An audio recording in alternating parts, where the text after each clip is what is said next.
Hello all. So today we will discuss a question on the arithmetic progression and basically क्या ये question मैंने NCERT text book के example से select किया है। हमने आगे के वीडियोस में कुछ क्वेश्चंस डिस्कस किए थे, बट ये क्वेश्चन क्या है, सॉल्व करने का तरीका सेम है, बट यहाँ जो क्वेश्चन पूछा है वो पूछने का तरीका थोड़ा डिफरेंट है। So let us go into the question and समझे कि क्या इसमें पूछने का तरीका क्या अलग है। तो इधर क्या पूछा है, check whether 301 is the term of the list of the numbers 5, 11, 17, 23। Question में क्या कहना चाहता है, आपको एक लिस्ट ऑफ द नंबर दिया हुआ है और ये पूछ रहा है कि क्या 301 इसका एक टर्म है। ओके, तो हमको इनडायरेक्टली वो पूछ रहा है कि क्या ये 301 इस एपी में आएगा। तो हमने आगे के क्वेश्चंस में क्या किया था कि 301 इस एपी का कौन सा टर्म है, मतलब वहां पे ये कंफर्म कर दे रहा था कि ये इस एपी को बिलोंग करता है और ये पूछता था कि इस एपी का कौन सा टर्म है। बट यहां क्या पूछ रहा है कि क्या ये 301 इस एपी को बिलोंग करता है, इस लिस्ट ऑफ नंबर्स को बिलोंग करता है कि नहीं, यस और नो। तो हम देखेंगे इसको। तो जो गिवन एपी है वो क्या है, 5, 11, 17, 23। ओके, तो इसका फर्स्ट टर्म कितना हो जाएगा, a इज इक्वल टू 5। जो कॉमन डिफरेंस है वो क्या हो जाएगा, या तो आप a2 माइनस a1 करो, या a3 माइनस a2 करो, या a4 माइनस a3 करो। सब जगह कॉमन डिफरेंस आपका सेम आता है। तो हम क्या करते हैं, इधर 11 माइनस 5 करते हैं तो कितना आता है, 6। अब वो ये बोल रहा है कि क्या 301 इस लिस्ट ऑफ नंबर्स को बिलोंग करता है, इस एपी को बिलोंग करता है। तो हम चलो मान लेते हैं कि 301 इस एपी को बिलोंग करता है, और अगर बिलोंग करता होगा तो वो कोई ना कोई पोजीशन लेता होगा। तो वो पोजीशन को हम पकड़ते हैं n, मतलब nth पोजीशन पे an लिखा मैं, nth पोजीशन पे 301 आता है।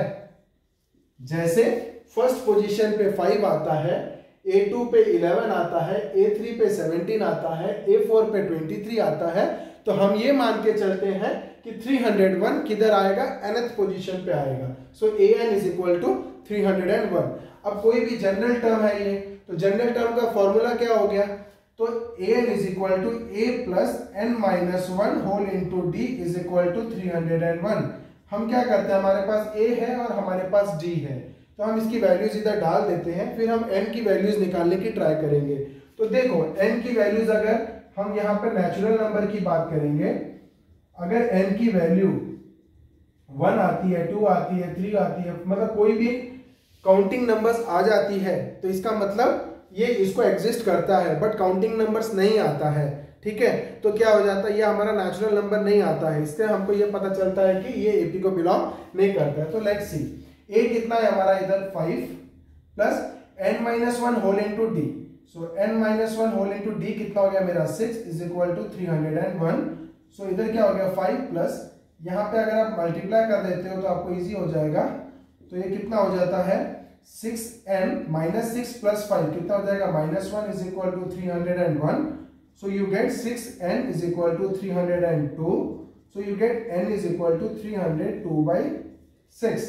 सो आप इसको 2 से कट करो, 2 3 6, 2 1 2, 2 5 10, 2 1 2, तो कितना आ जाता है, which is equal to 151 by 3। 151 by 3 आप एग्जाम में इसको आप समझ लो, ये 5 प्लस 1 6, 6 प्लस 1 7, तो 7।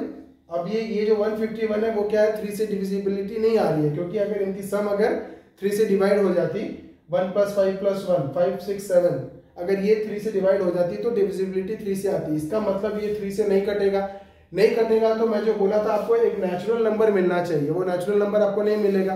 तो हम यहां लिख सकते हैं, but n should be a positive integer, n should be a positive integer। तो पॉजिटिव इंटीजर में आपका क्या आ जाना चाहिए था, ये मतलब एक इनडायरेक्टली वो ये कहना चाहते हैं कि नेचुरल नंबर आना चाहिए था, या जो काउंटिंग नंबर स्टार्टिंग फ्रॉम 1 आने चाहिए थे, वो हमको मिल नहीं पाए।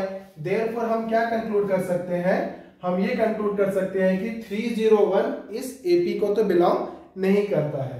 301 is not a term of the list of numbers